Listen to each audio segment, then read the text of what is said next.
Mean, median, and mode are three of the most commonly used, let's call them statistical measurements in order to figure out what is the middle of a data set or what is the most common. They are three of the most generalized that we first learn when we're in statistics. And today we're going to be taking a deeper look into how we can measure variability. Let's go ahead and jump right in.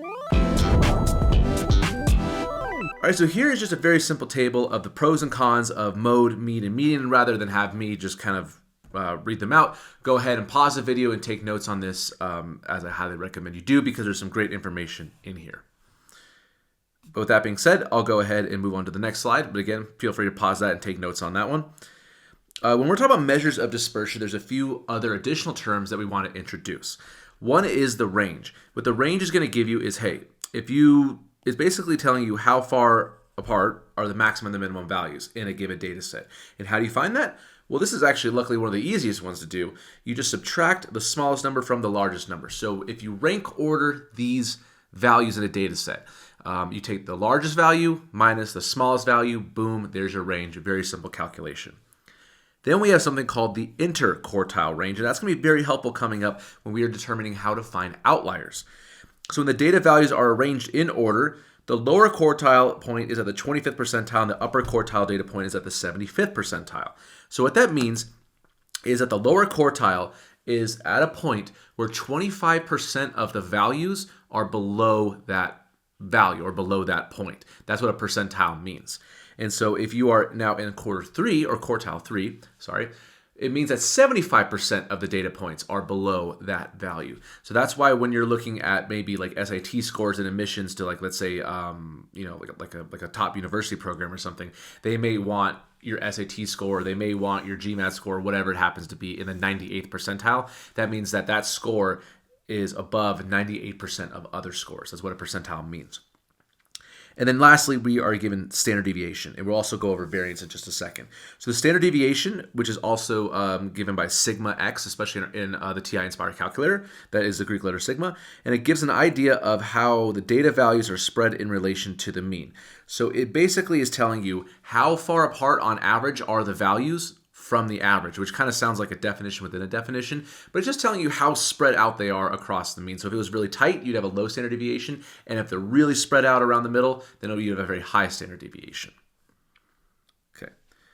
So just to make sure that we understand the concept of range, let's take a look at the number of piglets in the litters of 10 pigs. So we have 10, 12, 12, 13, 15, 16, 9, 10, 14, and 11. Luckily with this one, we don't really have to rank order it because it's just kind of in a small data set. We can see that the largest is 16. We can see that the smallest is 9. So we can just look at 16 minus 9. That is going to go ahead and give us 7.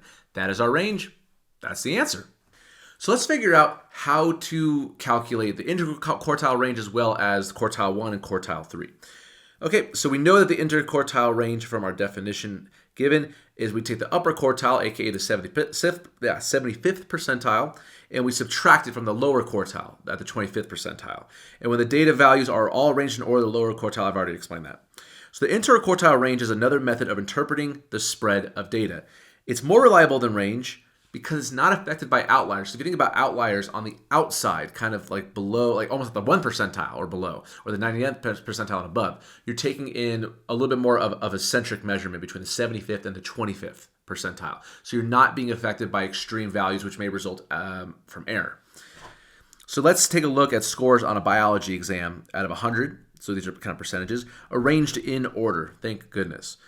So we have 18 as the low. We have 98 as the high, and luckily in our example, we are given the lower quartile, the median, and the third quartile. So when you are looking at a data set that's in order like this, and then you are marking the quartiles, which again, in our calculator, it gives us, the second quartile is considered the median as well. So whenever you see median in the calculator, it also means second quartile.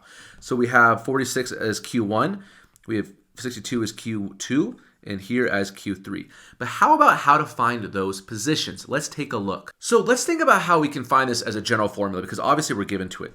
But this may be very, very helpful to write down, is that the first quartile position can be found by the number of terms that you have. Add 1 to that, and then divide by 4 to get that fourth quartile, okay? Now, what does that mean? Well, we know that we are going to have all of these biology exams, right? And how many do we have?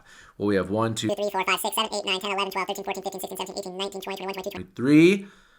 So we have 23 plus 1 over 4. That's going to give us 24 over 4. That's going to give us 6. Our answer is 6. That doesn't mean our first quartile is 6. That means it is in the 6th position when these are rank ordered. So what does that mean? Well, it means that this is our first, this is our second, this is our third, fourth, fifth, and then 6th. That is why quartile 1 is going to be 46. How to find the median, or Q2? What you do is n plus 1 all over 2. And if we do that, we'll have 24 over 2. That's going to give us our 12th position. If we counted that one out, 1, 2, all the way over, we'll have 12 right here. So our median, or our Q2, is going to be 62. So how do we go about finding our third quartile? Well, it might seem weird, but what we do is we actually take this n plus 1 and we're going to multiply it by 3/4, which should kind of sort of make sense, because here we have n plus 1 and then we're taking 1/4 of that. Well, 1/4 is 25%. Here we're taking n plus 1 and we're dividing by 2, or multiplying by 1/2, and 1/2 is 50%.